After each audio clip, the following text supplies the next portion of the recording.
Kepler estableció una serie de reglas para el movimiento elíptico de los planetas, que aún siguen vigentes.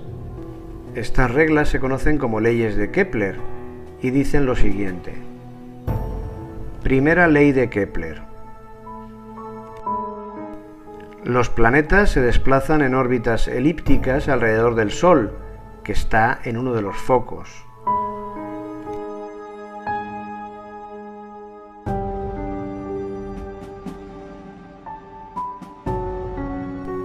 Segunda ley de Kepler.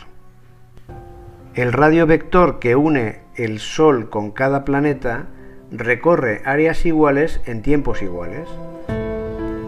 Esta ley supone que en las zonas donde el radio vector es más corto, cerca del periápside, el satélite circula a más velocidad, porque para que se cumpla la ley debe recorrer más distancia en el mismo tiempo. Tercera ley de Kepler.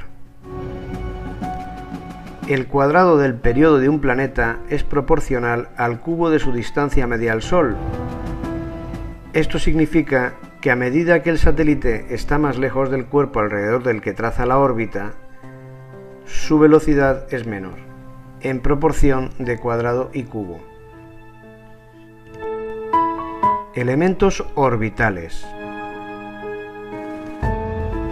Para determinar una órbita del tipo que sea, tan solo hacen falta 5 cantidades independientes, conocidas como elementos orbitales. Mediante ellos se puede describir completamente la forma, el tamaño y la orientación de una órbita. Hay un sexto elemento que nos sirve para identificar la posición del satélite a lo largo de la órbita en un momento determinado.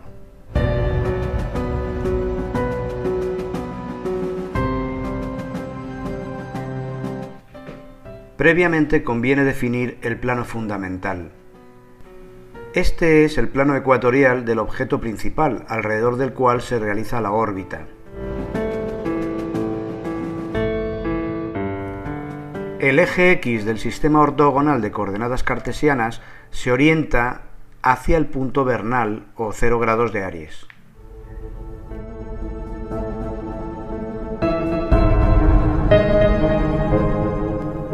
Son los siguientes. Semieje mayor. El semieje mayor define el tamaño de la elipse. Se representa por la letra A minúscula.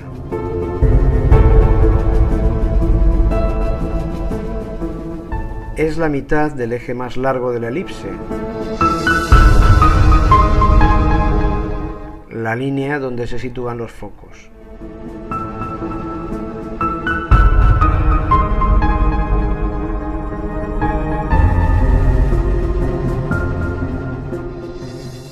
Excentricidad. Esta constante define la forma de la órbita, si es más o menos alargada. Si la excentricidad es 0, la órbita es circular.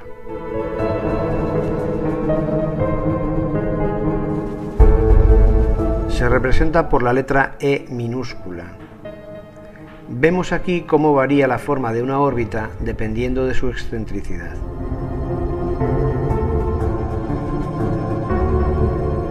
Inclinación.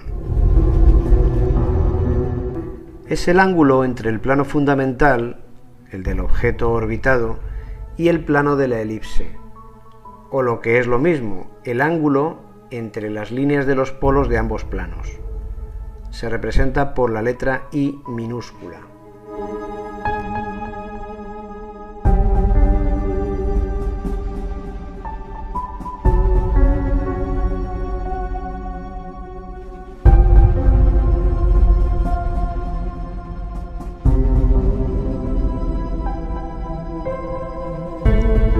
Longitud del nodo ascendente. El objeto orbitado, sea el Sol, la Tierra, etc., está unido con el punto vernal mediante un vector llamado I. Este vector Determina el plano del objeto orbitado. El plano de la órbita corta al plano fundamental en una línea conocida como línea de los nodos, y la distancia angular entre esta línea y el vector y es la longitud del nodo ascendente. Esta constante determina la dirección de la elipse. Se representa por la letra omega mayúscula. Argumento del periápside. Es el ángulo medido en el plano de la órbita del satélite entre el nodo ascendente y el periápside, medido en el sentido del movimiento del satélite. Se representa por la letra omega minúscula.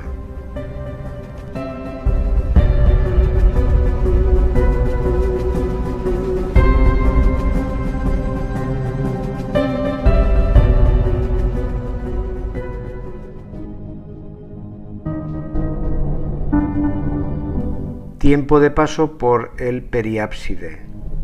Es el momento en que el satélite se encuentra en el periápside. Se representa por la letra T. Nos sirve para identificar a partir de ahí la posición del satélite a lo largo del tiempo.